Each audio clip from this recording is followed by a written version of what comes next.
As human beings, I feel like we're so focused on what's wrong that we're missing what's right. And you're so stuck in where you are that you can't see where you're going. But what if the best parts of your life, the good things, the growth, the transformation, are still ahead of you? What if you just need to shift your focus long enough to see them? And that is what we'll be talking about today. Hello, everyone. Welcome back to the Art of Us podcast.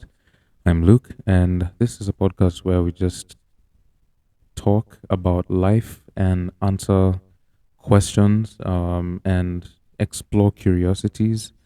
And I hope that you can find something that you need here. Feel free to subscribe and also comment any future suggestions, really anything, and share this with anyone who you might think needs it. All the links to all the social pages will be in the description down below.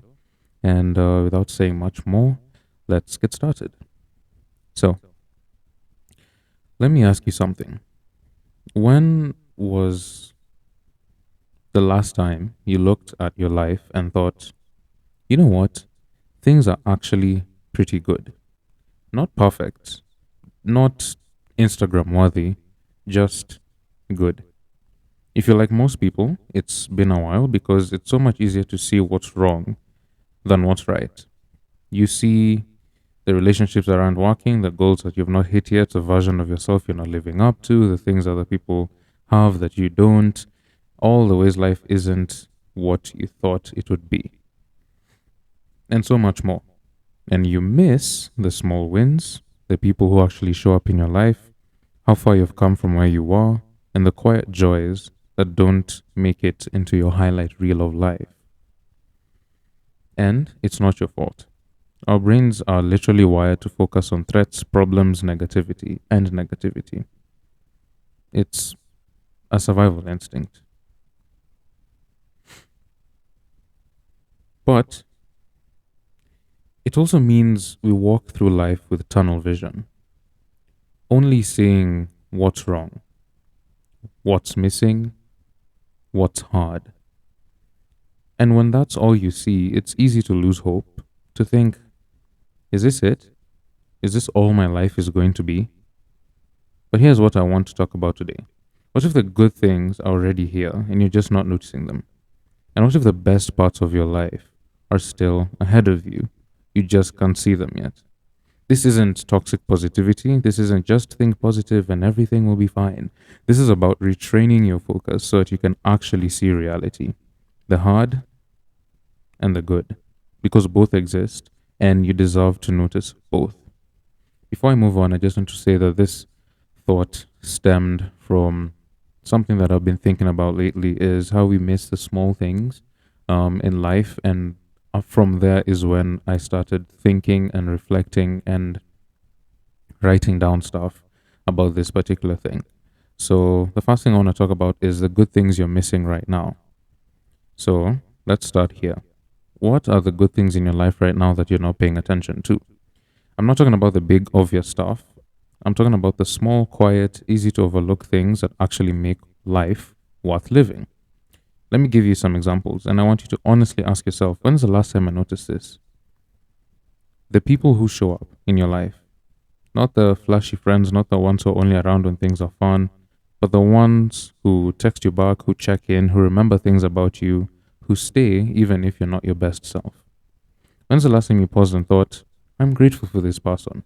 Or even better, when's the last time you told them that you're grateful for them? The body that's carrying you through.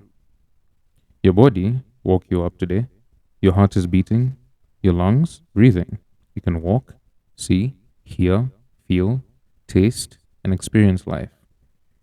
I know that sounds basic, but how often do you take a second to be like, okay, yeah, my body is doing a lot right now, and I've been ignoring it or criticizing it this whole time? Another thing, the small comforts of life. A good meal, a warm bed, a good song, a sunset you actually stopped to look at, a conversation that made you laugh. These things aren't nothing.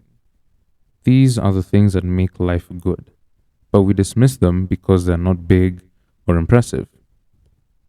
Another thing, the progress you're not celebrating. You're not where you want to be yet, but are you where you were a year ago? Think about things like the boundaries you've set that you couldn't set before, the certain situations you've walked away from, the patterns that you've broken, the lessons you've learned the hard way, and ways you've grown that no one else sees. You're not giving yourself credit for any of that, but you should. Another thing, the fact that you're still here. If you've been through hard things, loss, heartbreak, failure, trauma, depression, loneliness, and you're still here, still trying, still showing up, even when it's hard. That's not small, that's significant. So here's the challenge. What if you started noticing good things as much as you notice the bad? Not instead of, not necessarily ignoring reality, just balancing the scales.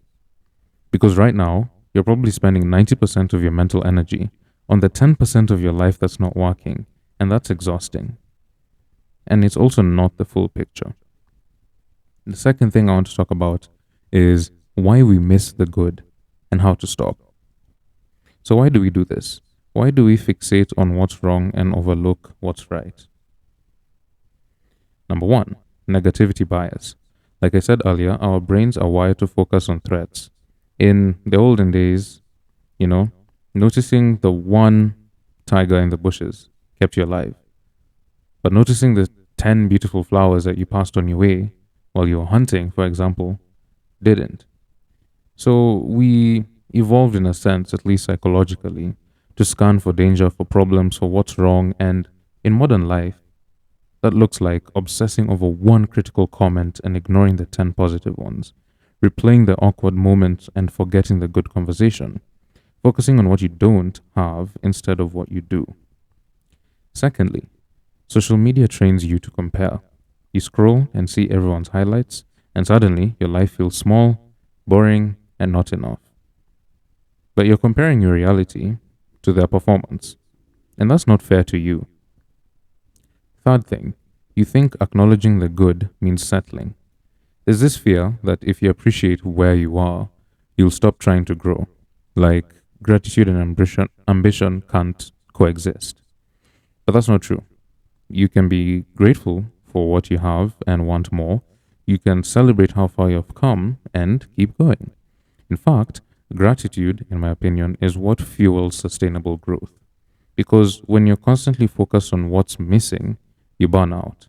But when you can see the good and the work still to be done, you have the energy to keep moving forward. So, how do you, in this case, retrain your brain? You can start like a list of good things or a good things list. Every night before bed, write down 3 good things from the day. Not big things, just things. A good conversation, a moment of peace, something that made you smile. It could be you listening to your favorite song the first thing when you woke up, or your mom or dad happened to make your favorite meal, or you met a friend after a long while, or a bird landed on your window, or it rained for the first time in a long time. Whatever it is, just write it down. Do this for 30 days and watch how your brain starts automatically looking for the good instead of defaulting to the bad. Number 2, say thank you more. Whether it's to people, to God, out loud, in your journal. Gratitude isn't just a feeling, it's a practice. And the more you practice it, the more you notice what you have to be grateful for. Another thing, celebrate the small wins.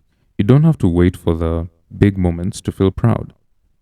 Did you get out of bed when you didn't want to? That's a win. Did you have a hard conversation? That's a win. Did you choose rest instead of pushing through exhaustion? That's still a win. Small wins compound over time. And noticing them matters. The third thing I want to talk about is what if the best is still ahead? So now we're shifting more to like a futuristic view of this exact same thing. So we've talked about noticing the good that's already there, but let's talk about the other part of this. What if the best version of your life is still ahead of you? I think a lot of us, especially young people, have this subtle fear that we've already peaked. Like high school was the best it's ever gonna get, or I had my shot and blew it. Everyone else is moving forward and I'm stuck. And if that's where you are, if you feel like you've already missed um, your window, or like life is only going to get harder from here, I need you to hear this.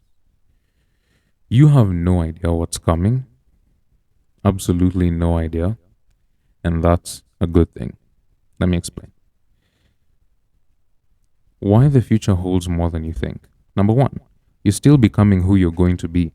At 18, at 25, at 30, you're not done. You're not even close. The person you are right now, they're not the final version. You're going to learn things that change how you see the world. You're going to meet people who expand what you thought possible. You're going to go through things that break you open and build you up stronger. And the version of you that emerges from all that, you can't even imagine them yet, but they're coming. Secondly, your story isn't over. I know it feels like you've already written the most important chapters of your life, which is true to some extent. Like the good parts are now behind you and now it's just existing. But life does not work like that. There are plot twists coming, there are relationships that you haven't formed yet, there are opportunities you haven't seen, there are versions of yourself yet to be unlocked. The fact that you can't see them yet doesn't mean they're not coming. Third, growth is slow, but it's happening. You're probably not going to wake up one day and suddenly have your dream life, but you're going to wake up one day and realize, oh, I'm different now. I'm stronger, I'm wiser, I'm more myself than I've ever been. And that moment, that realization, it's worth everything. Fourth thing, God's not done with you. If you have faith, you know this. God does not give up on people. He doesn't write anyone off. You might feel stuck. You might feel like you've wasted time or made too many mistakes or missed your calling, but God is still working. He's still writing your story, and He's really good at redeeming things that look hopeless. Jeremiah 29:11, for I know the plans I have for you, declares the Lord. Plans to prosper you and not to harm you. Plans to give you hope and a future. Your best days are not behind you, they're ahead, and God is the one leading you there. So, what does this look like practically? How do you live like the best is still ahead of you when you can't see it yet? Firstly, stop writing off your future before it happens. Stop telling yourself, I'm never going to find my person, or I'm never going to figure out my life, or I'm never going to be happy. You don't know that. You're just scared. And fear is not prophecy. It's just not. Secondly, stay open to possibility. Don't close yourself off to new experiences, new people, new paths just because the old ones didn't work out. The fact that something didn't work before doesn't mean nothing will ever work. It just means that wasn't the right thing. And I feel like we've all been there, where you judge a future situation based on something that has occurred in the past, a situation that you've gone through, starting to influence all the decisions you make from that moment. Number three, invest in the person you're becoming. Even when you can't see the payoff yet, maybe go to therapy, read the book, have the hard conversation, do the work on yourself.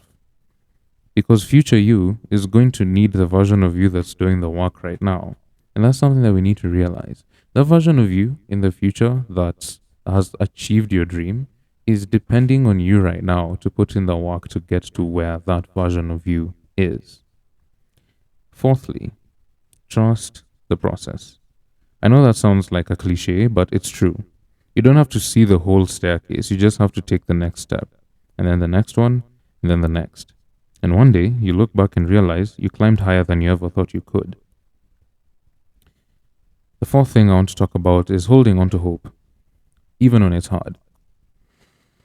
I know it's easier said than done. I know that when you're in a dark season, you just think positive. Just think positive. It feels insulting, to be honest. So let me be clear. Hope is not the same as pretending everything is fine. Hope is saying, this is hard. This hurts. I don't know how this ends, but I'm going to keep going anyway because I believe something better is possible. Hope is not naive. It's defiant. It's choosing to believe in good things even when the evidence is thin. It's planting seeds even when you can't see the harvest yet. It's showing up even when you're tired. And some days, hope looks just like not giving up. That's it. That's enough. And for those barely holding on, so to speak, if you're reading this, if you're listening to this, whatever, and you're barely holding on, if hope feels impossible right now, let me say this. You don't have to feel hopeful to keep going. You just have to keep going. Hope will come back. Maybe not today, and maybe not tomorrow, but it will. And in the meantime, you're allowed to borrow hope from other people, from the people who love you, from God, from the part of you that's fought this hard to stay alive. You've survived every bad day so far, and that's a 100% success rate in my opinion. And that means you can survive this one too. So, in closing, this is what I want to leave you with. The good things are already here, and more are on the way. You just have to slow down enough to notice them. You have to let yourself believe that life can be more than just surviving, that joy is possible, that growth is happening even when you can't see it. And you have to trust that the best version of life, the one where you're more yourself, more free, more whole, is still ahead of you. Not because everything will be perfect, but because you're going to be different, stronger, wiser, more rooted in who you are and what you're here to do. So, don't give up. Don't close yourself off. Don't write off your future before it even happens. The good things are coming and you're going to be there to see them.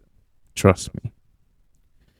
So, thank you so much for being here. I hope this gave you something to hold on to. You're doing better than you think, and I believe personally that the best is still ahead of you. And the best is also right now. So, I'm glad you're here. I'm glad you stayed. And I hope that as the future unfolds, you'll be able to see the good in everything around you and look forward to and hope for a better future ahead. So, thank you so much for being here. And I will see you next time. Thanks.